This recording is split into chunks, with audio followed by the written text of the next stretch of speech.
necesitamos tener los conocimientos básicos de lo que es la anatomía, la anatomía, la fisiología, la manifestaciones clínicas, la fisiología,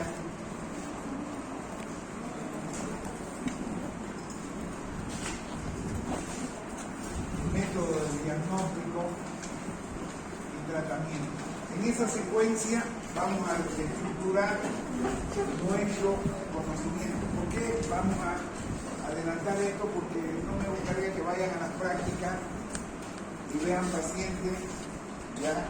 Y no sepamos diferenciar, porque es lo que más nos vamos a tocar en nuestra vida profesional. Y empezaremos con la vía biliar. Empezaremos con la vía biliar.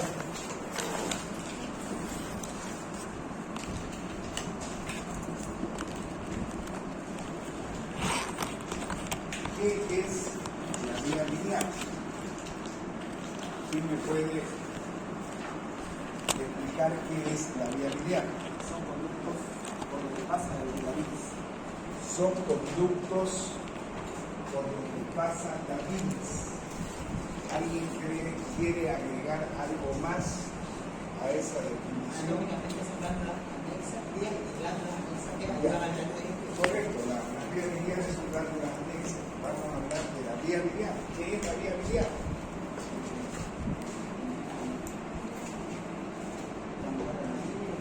Ya. Entonces, vamos a hacer imaginariamente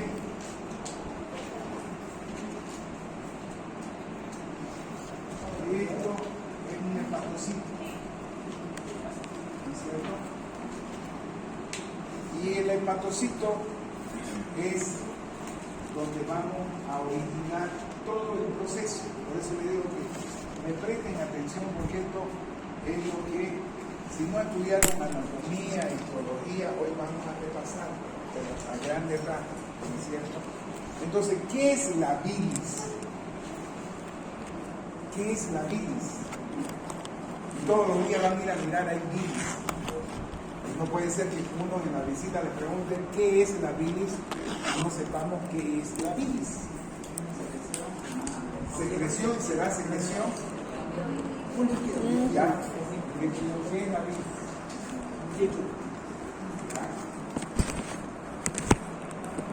¿Por quién va a ser producido este líquido? Por el hígado, ¿no es cierto? El hepatocito. Este hepatocito es una unidad funcional del hígado, ¿sí? ¿No es así? Sí.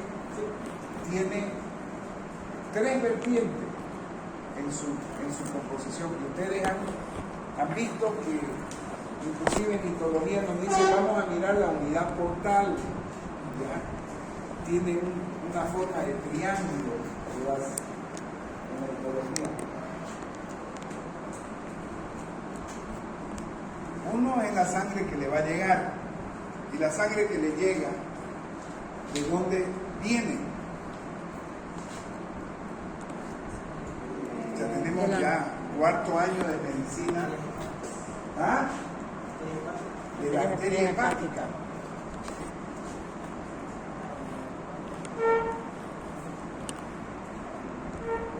¿De dónde más le llega sangre a este hepatocito? De la vena porta.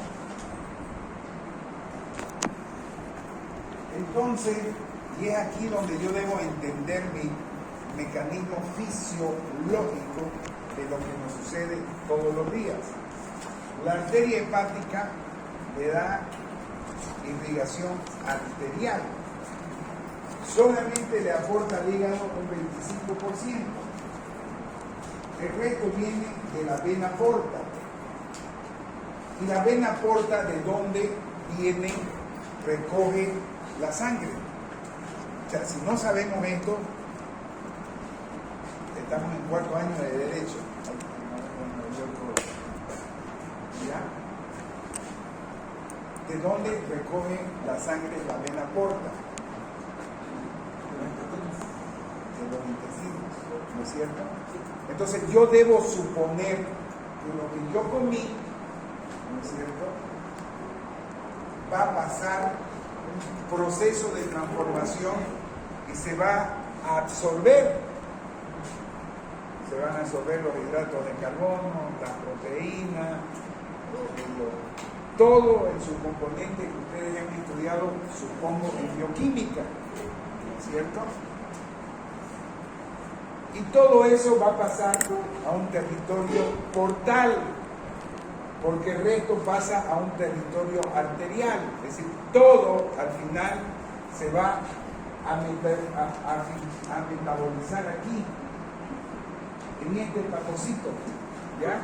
Entonces, ¿cuál es la función del hepatocito? ¿Ah? Ya, entonces, pero en general, ¿qué hace el hepatocito? Se encarga del metabolismo, ¿no es cierto? Se encarga del metabolismo, así de sencillo. Entonces, el hígado va a metabolizar todos estos productos, ¿ya? Todos estos productos, ¿ya? Y después de metabolizar estos productos,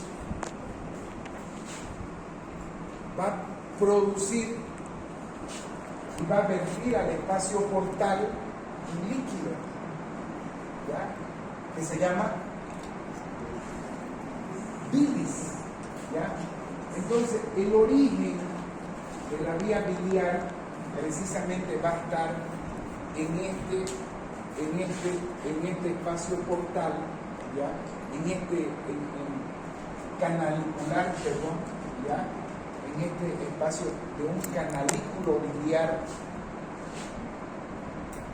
donde este débito, después de que se va a metabolizar todos los productos, va a eliminar este compuesto que se llama bilis. Y esta bilis que va a llegar a este espacio canalicular, ¿ya?, tiene una composición, porque en la bilis se puede eliminar productos de desecho, no solamente de medicamentos, sino del metabolismo de las grasas, del metabolismo de ¿quién más? Del glóbulo rojo y su destrucción, bilirrubina, la bilirrubina, que después vamos a entrar en la fisiología de la bilirrubina, y esto es lo que tienen que saber. Entonces, esta bilis, en su mayor porcentaje, en más del 98%, es agua.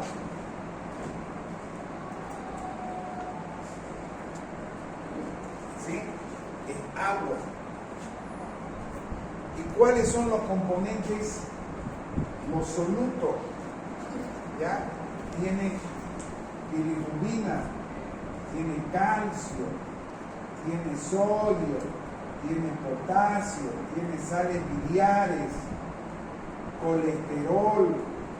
Entonces, esa es la composición principalmente de los elementos que tiene la bilis. ¿Y dónde se va a ir a vertir esta bilis? ¿Por dónde se va a eliminar la bilis? Precisamente por esta vía biliar. Precisamente por esa vía biliar. ¿Ok? Sí, por esa vía biliar. Entonces, si yo me voy y me imagino en mi cabeza, ¿ya?, dónde se origina la vía biliar, ya yo sé que precisamente en el hepatocito, ¿ya?, ese espacio, esa triada portal, tiene un espacio canalicular. Y ese espacio me va a recoger este producto del metabolismo celular que tiene agua y que tiene estos componentes y que se llama bilis. Y esto yo lo tengo que eliminar a través de la vía biliar. ¿Ok? Entonces, ¿cómo está constituida la vía biliar? Esa es la segunda.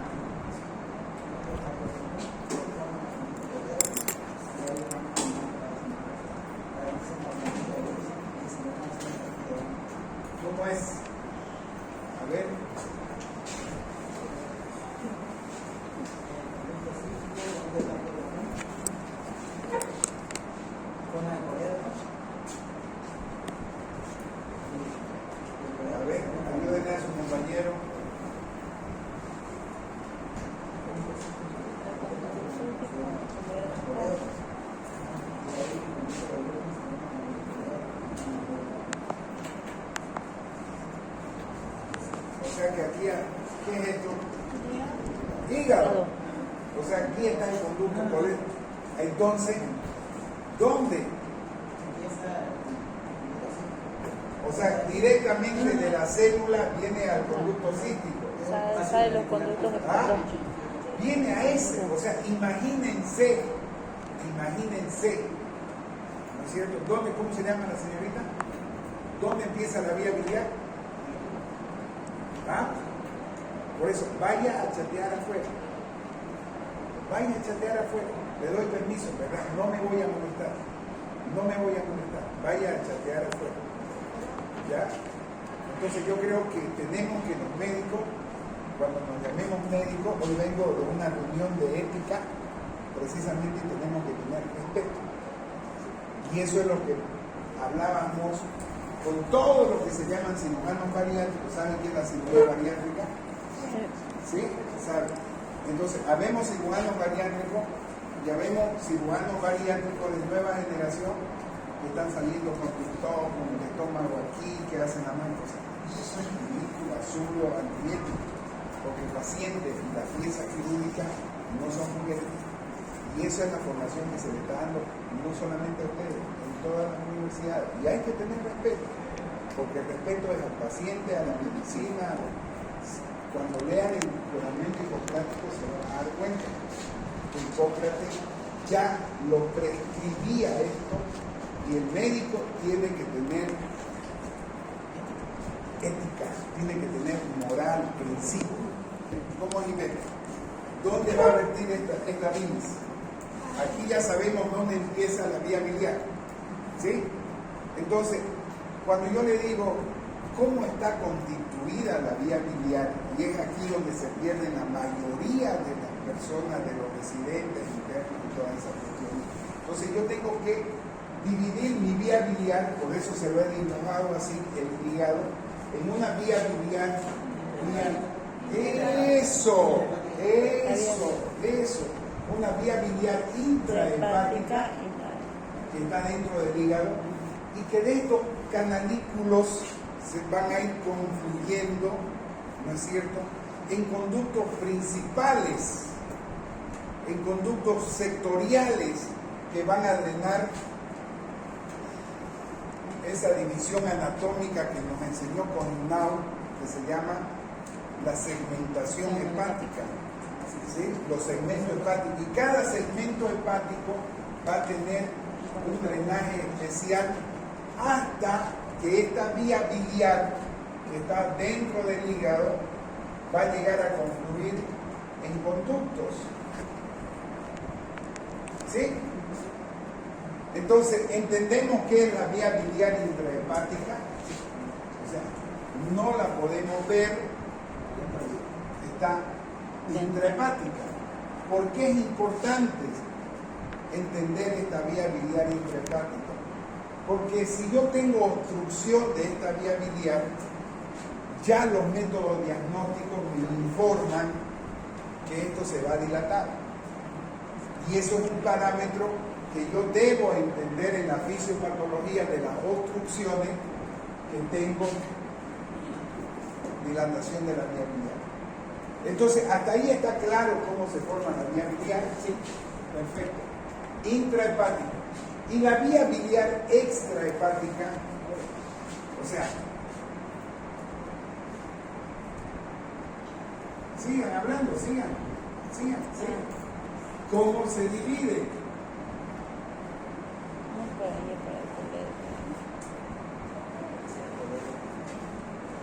Póngale el nombre.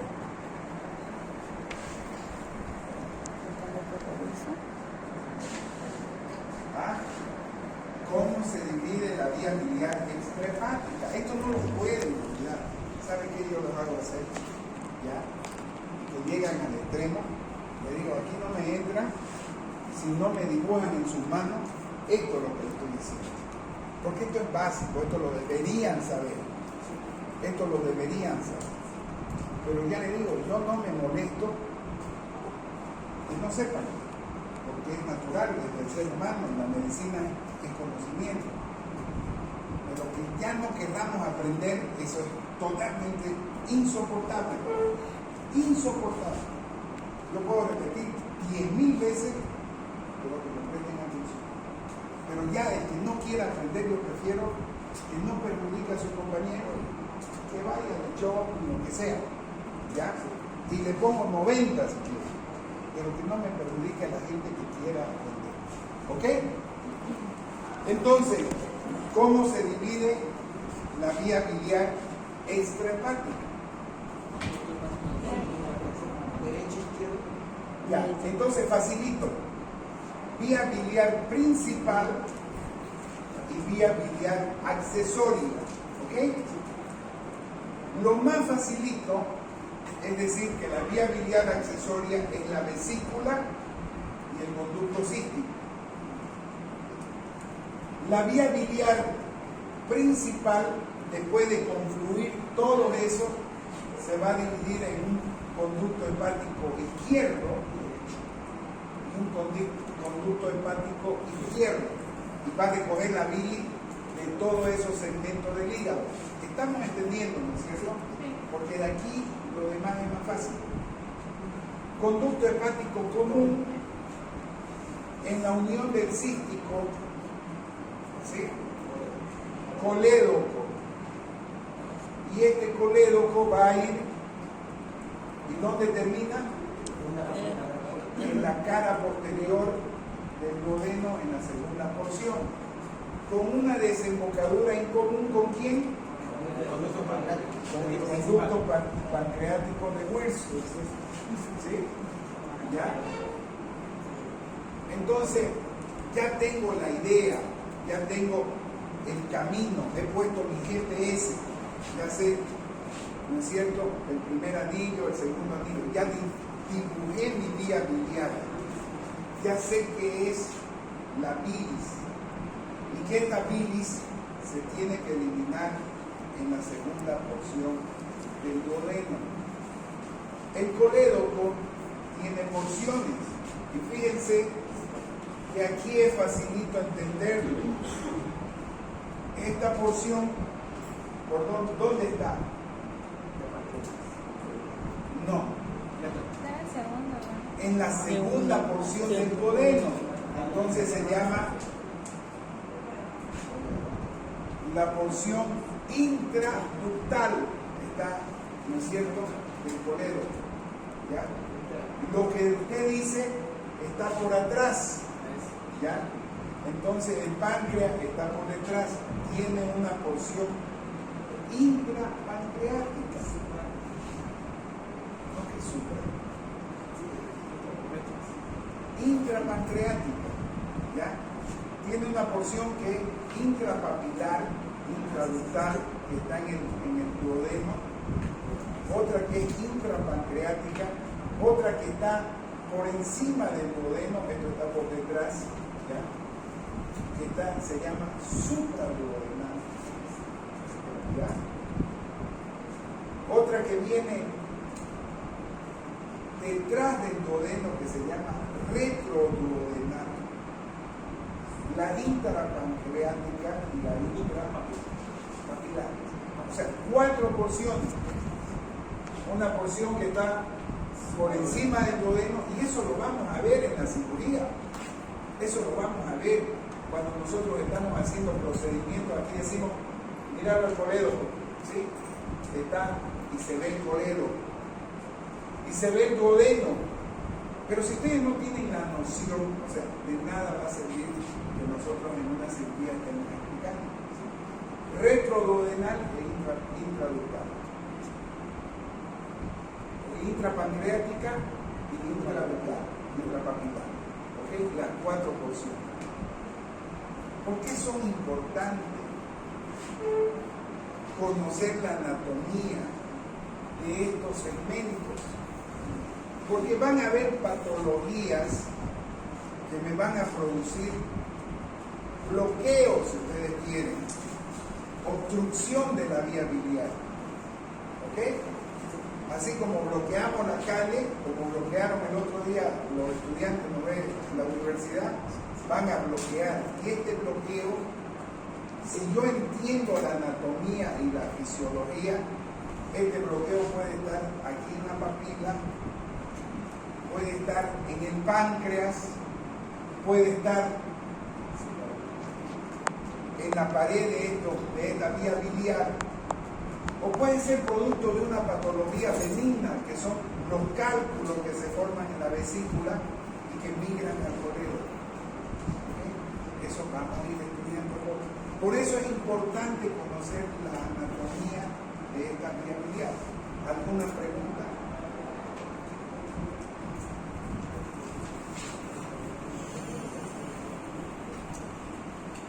Y esto es lo que vamos a ver todos los días en la práctica. Todos los días, todos los días, todos los días. ¿Ya? Hay 10 pacientes con pancreatitis, hay otros 10 que están histéricos, hay 30 que están con cálculos en la vía biliar. De esos 30, 25 son colecistitis aguda y no puede ser que no entendamos esos términos. Por eso es que hoy vamos a desarrollar estas patologías. Bien, ¿alguna pregunta?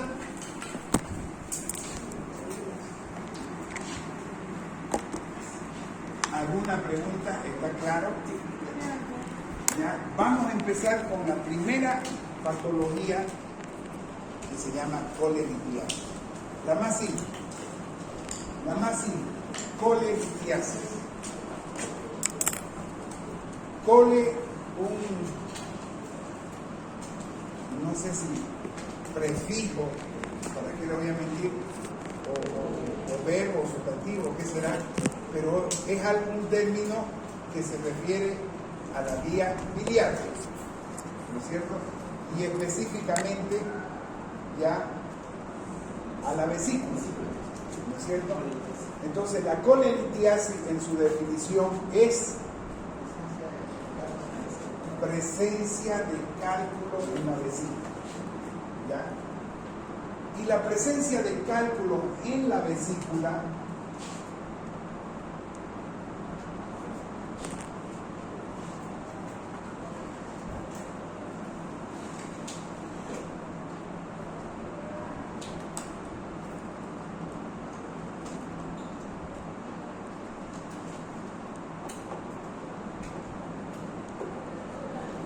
¿cierto?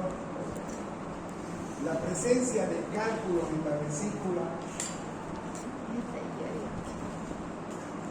ya se va a producir. ¿Por qué razón? ¿Por qué razones se producen los cálculos en la vesícula? ¿Por qué cree y quiere hablar? ¿Deshidratación? ¿Ah? Precipitado aquí. ¿Ah? Porque en la fisiología el hígado manda la bilis y en esta vesícula se almacena la bilis. Eso no olvidaba. ¿Ya? Y esta bilis, que tiene una capacidad de almacenamiento a la vesícula de cuántos? 500 ml. No. 15. ¿Ya? Una bolsita, una velita. 60, 80 ml, ¿no es cierto? ¿Ya? Entonces, esa bilis, ¿qué función cumple? ¿No es cierto? Se almacena en la vesícula, ¿ya? Se concentra y se prepara para los periodos digestivos. ¿Ok? Porque me servirá en algo la bilis que se concentra aquí para emulsionar las grasas. ¿Cuándo? Cuando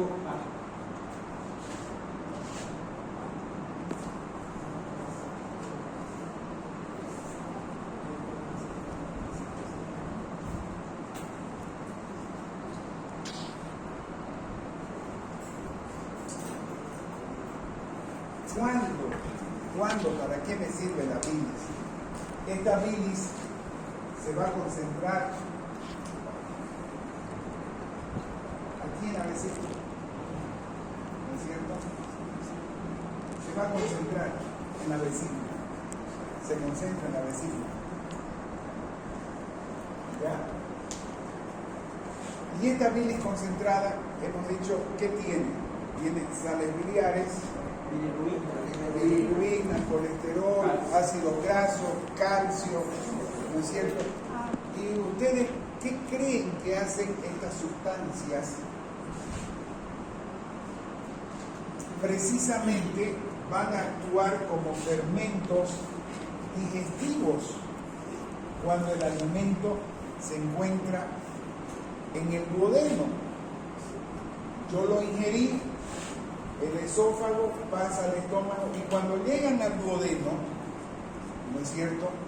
Esta bilis que me va a producir la emulsificación de las grasas, ¿qué significa? Va a empezar a dispersar las grasas en el duodeno y esto va a facilitar su absorción y la acción de las enzimas pancreáticas, proteolíticas, las que actúan sobre los hidratos de carbono, ¿no es cierto? Para que en el resto del intestino se puedan absorber. Esa es la función de la vesícula, de la bilis, lo normal. ¿Y por qué se contrae en esta fase de la digestión, la vesícula? Por estímulos hormonales, dice su compañero. Entonces ya hay una hormona que me hace que la vesícula se contraiga cuando hay la presencia de alimentos grasos. ¿Ok? Y a través de la vía de la inervación de la vesícula, ¿por quién estamos inervando la vesícula? Vago, ¿no es cierto? Hace que se contraiga por estímulos neuronales y hormonales que son desencadenados por la presencia, sobre todo, de alimentos grasos. Entonces, eso es lo normal, ¿ya? Y la bilis ya tiene una función en todos nosotros. Ahorita van y se comen unas caras, ¿ya? Viernes de cara, y vamos a tener ese mecanismo funcionando y la bilis se va a secretar. Ahora, ¿se imaginan? Si hay un cálculo aquí, ¿cómo va a funcionar esa vesícula contrayéndose cuando hay una obstrucción? O sea, ya aquí yo tengo que pensar que hay un cuadro clínico que se va a relacionar. Y cuando yo le pregunto al paciente, ¿qué pasó? ¿Comió grasa? ¿Comida condimentada? ¿Fritura? Sí, doctor, tenemos un dolor. Y eso es lo que vamos a estudiar ahora. ¿Qué característica tiene esa situación? Entonces, cuando la vesícula forma cálculos, ¿por qué va a formar cálculos? Por la composición de la bilis. Por la composición de la bilis. Porque Es tiene decir, calcio. nadie hasta hoy puede determinar, ¿no es cierto?, cuál es la causa de la formación de los cálculos. Nadie. Pero sí, identificar factores que predisponen a la formación de los cálculos. La formación de los cálculos es un proceso bioquímico a lo que se refiere IB, ¿no es cierto? Porque tiene calcio, tiene bilirrubina, tiene ácidos grasos y colesterol y todas esas cuestiones. Cuando hay alteración de esta composición, ¿ya?, tanto el colesterol se va a agregar, los ácidos grasos, ¿qué hacen en la bilis? ¿Ya? Dispersar las grasas, que no se acumulen las grasas, la dispersan en la bilis. Pero si hay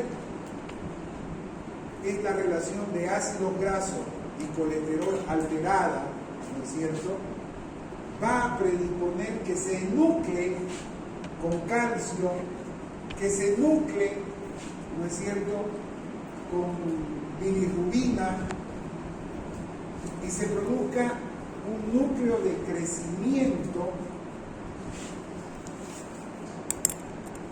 y desarrolle un cálculo. Entonces hay alteración en la composición de la bilis. Ahora, Eso es lo que se ha estudiado en la bioquímica, porque uno puede agarrar el cálculo y estudiarlo si es de bilirrubinato de calcio, si es de colesterol, y uno lo ve los cálculos, así lo van a ver ustedes amarillo. El de colesterol es como es estriado, hasta bonito se ve el cálculo. O sea, uno lo parte y se ven con radiaciones y dice, mira, este es de colesterol, ¿ya? Entonces, eso es el proceso bioquímico de formación de los cálculos. ¿Por qué se produce? Precisamente porque existen factores de riesgo. ¿Y cuáles son los factores de riesgo? La alimentación. Si yo tengo una alimentación sobresaturada en grasa, con mucho consumo de ácido graso, colesterol, obviamente que mi concentración se va a alterar de la bilis. Pero no quiere decir que todo lo que comen grasa van a desarrollar cálculos, sino todo lo que tuviéramos con cálculos. Por eso es que no hay un factor identificado entre la causa, porque el paciente va y le pregunta, doctor, ¿y por qué se salen los cálculos? Miren, nadie sabe, pero sí sabemos que se nuclea porque hay alteración de la composición de esta bilis. ¿Me dejo entender? ¿Sí? ¿Sí? Me dejo entender. ¿Ya? ¿Qué otro factor predispone a la formación de cálculos? ¿Qué otro factor predispone a la formación de cálculos?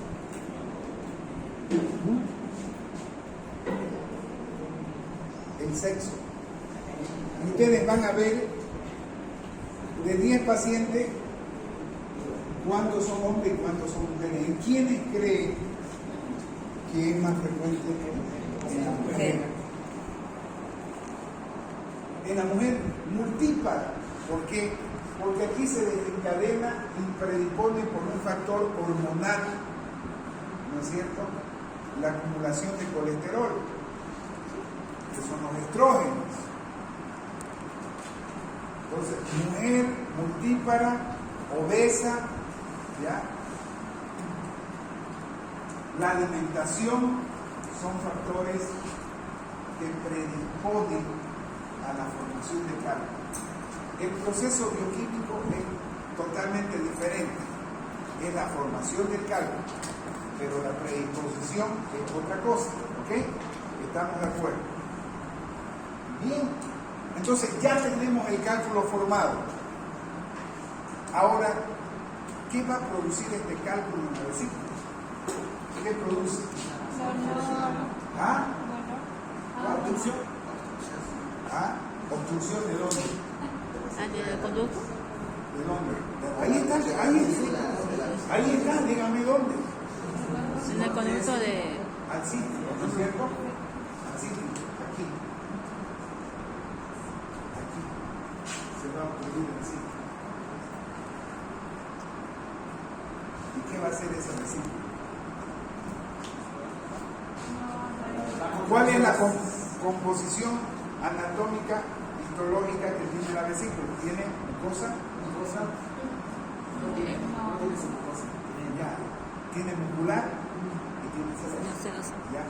Entonces, ese músculo va a empezar a contraerse para eliminar la bilis y eliminar ese obstáculo. Porque el señor comió, hizo todo ese proceso, ¿ya? Desencadenó la colicitoquinina, trabajaron los vagos y empezaron a contraerse, y esa función de la bilis se vio obstruida por un cálculo en la vesícula, en el conducto cíclico o en el nacimiento. Entonces, ¿qué manifestaciones clínicas tiene la colelitiasis? ¿Ah? A ver, ¿qué manifestaciones clínicas tiene la colelitiasis? ¿Ah? Y esto es lo que quiero que me aprenda bien. ¿Qué manifestaciones clínicas tiene la colelitiasis? Si yo le hago una ecografía ahorita, alguien puede encontrar cálculo. ¿Me dejo entender? Entonces, ¿qué manifestaciones clínicas tiene la colelitiasis? Eso es lo que quiero que desarrollen, puede ser asintomática. Entonces, la colelitiasis tiene una forma asintomática. Por eso los pacientes van al consultorio con su ecografía a programar su cirugía. Eso se llama colelitiasis, pero es asintomática. ¿Cuál es la forma sintomática? ¿Ah? ¿Qué nombre le ponemos a la forma sintomática? ¿Ah?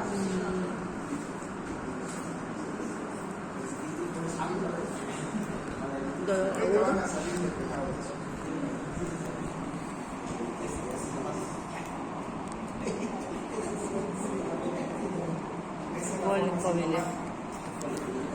O sea, lo que le he dado la fisiopatología aquí, eso es lo que se traduce en resumen. ¿Entendemos o no entendemos? Sí. Es el cólico biliar. Yo comí, tengo cálculo, la vesícula empieza a contraerse y me duele. ¿Dónde me duele? En el hipocondrio derecho. Tipo de dolor, cólico. ¿Por qué? Si le pregunto cuál es la fisiopatología del dolor tipo cólico, del cólico biliar, ¿cuál es la fisiopatología del dolor en el cólico biliar? ¿O cómo se produce, o por qué se produce el dolor en el cólico biliar? ¿Cómo me responderían? ¿Ah? ¿Cierto? Entonces, queda claro que la vesícula se contrae. Entonces, la fisiopatología del dolor es por contracción de la vesícula. Por eso el dolor es tipo cólico. ¿Ya? ¿Y qué tratamiento damos en estos casos?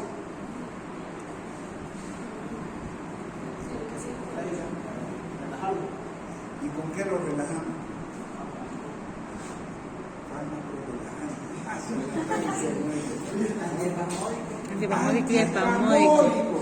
Antiespasmódico, y es lo que ustedes van a manejar el resto de su vida en la experiencia, ¿no es cierto? ¿Qué le damos? Vialítico venoso, espasmodiazol, todo. ¿Por qué? Porque tenemos que calmar esas contracciones. ¿Ya? Entonces, ¿cuánto dura estos cuadros? Generalmente son cuadros agudos que no pasan más de 6 horas. ¿Ok? Entonces, ese dolor tipo cólico, el hipocondrio derecho, que se puede irradiar al dorso, al epigastrio, y ahí ustedes le pueden poner náusea, lo que ustedes quieran, ¿ya? Pero lo típico es el dolor. ¿Ya sé por qué se produce el dolor o no sé?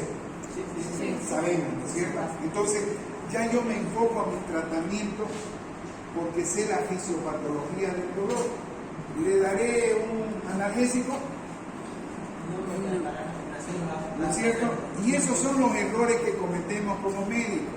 Entonces, yo tengo que hacer semiología, tengo que ver qué tipo de dolor, por eso es importante, y dar un tratamiento en base a lo que yo sé en mi cabeza de la fisiopatología.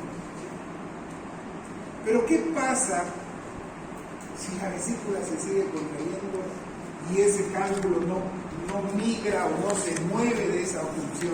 ¿Qué pasa? Aumenta el dolor.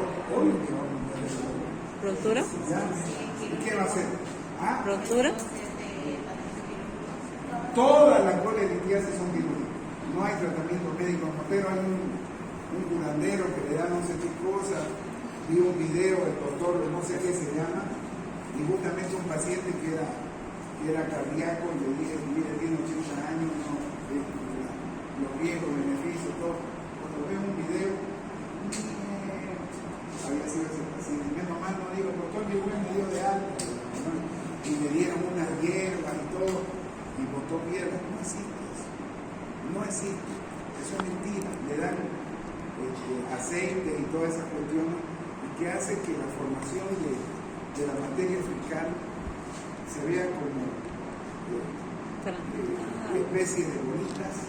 El paciente se rechaza y dice que es un cáncer. No existe, el tratamiento es quirúrgico. Pero volvamos al tema, ¿no es cierto? Se volvió alumno del cuarto año, se cansó ya del círculo de controversia. Se cansó. Pasaron las 6 horas. ¿Qué va a pasar? Se le va. Se relaja. Ya se curó entonces. ¿No es cierto? Empieza un proceso inflamatorio. ¿No es cierto? Empieza, no sea muy acelerado. O sea, vamos entendiéndole a la figura. O sea, no se coma la cena sin no almorzar. Ya, yo quiero que piense. Entonces, este contenido de bilis, ¿ya? Va a haber un aumento de la secreción mucosa aquí adentro y la vesícula va a empezar a distenderse, ¿sí? Y esa distensión me va a comprimir las paredes, y me va a alterar, ¿no es cierto?, la circulación. Primero, ¿qué circulación? Es regla de oro, en todo. La circulación hepática. ¿Qué se altera primero cuando hay trastornos circulatorios? La vena porta. Linfática, porque los vasos son chiquiticos, un apretoncito y se muere. La venosa y después la arterial, por la constitución de las paredes que tienen más muscular la arteria. Entonces empieza un proceso inflamatorio que ya no es mediado el dolor por las contracciones. Fíjense la diferencia, cómo cambia, porque aquí ya hay un proceso inflamatorio mediado por mediadores químicos.